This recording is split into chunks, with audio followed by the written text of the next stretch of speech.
Yeah, we know y'all can still see, but this procession is beginning up again. There was a brief pause there, but the vehicles are moving by very slowly. It's really a chance for them to give an opportunity for the people who knew and loved Jimmy Carter, whether they were residents of Plains, whether they just wanted to come by to offer their final respects.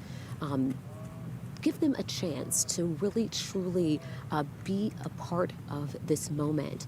There is an honor guard that I'm watching. I'm not sure which shot we're on right now, but there's an honor guard that is coming by carrying a flag, and former President Carter's personal pastor, Tony Lydon, who just gave those remarks during this final service at Maranatha Baptist Church, is following behind, everyone moving by slowly but deliberately to really bring this moment home for a community that was so well loved and so cherished by Jimmy Carter.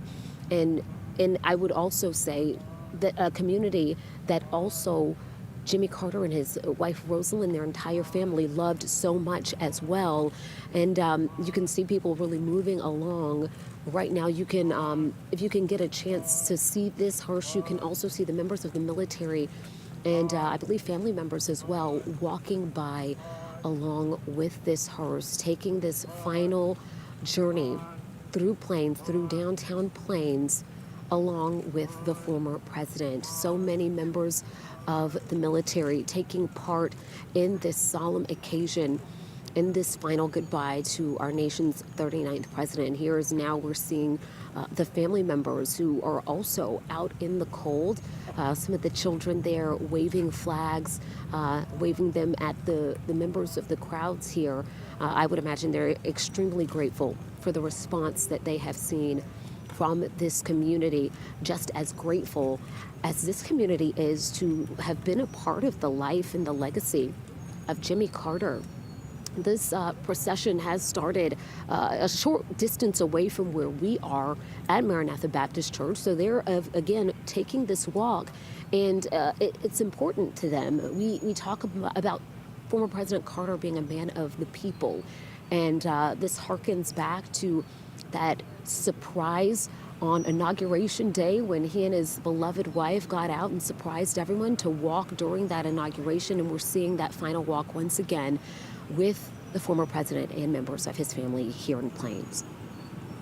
You know, you look at these sites and really flash back to now going on 49 years ago, the last time you saw a nighttime gathering with this many people in Plains, and certainly with this number of television cameras, would have been election night in November of 1976. This has been such a center of the Carter's life. It has been their bedrock, and it is impossible not to flash back to the past as we see him taken to his grave. Hey guys, just real quick, Zach Merchant is along that procession right now. Zach, let's get to you, but I want to remind our viewers too that we're going to continue this coverage to the top of the hour, and you'll be able to find us on 11 Alive Plus at the top of the hour. But Zach, give us your perspective now, sir. We're going to be very quiet here. We're watching the hearse move down Main Street, Plains right now as we speak. You see the honor guard walking next to the hearse. Members of law enforcement snap to attention and saluting. And in so many ways, this is reminiscent of President Carter, First Lady Rosalind Carter, when all those years ago they got out of the motorcade and walked up Pennsylvania Avenue on Inauguration Day as a symbol that they were not just elected by the people, but they were of the people, for the people who they served. And you see so many members of the Carter family and extended relatives moving through now on foot, just like President Carter and First Lady Rosalind did, this full circle moment of following in the footsteps that the 39th president blazed all those years ago. His journey started here in Plains, and now his journey ends just where it started, in this hometown that he loved so much.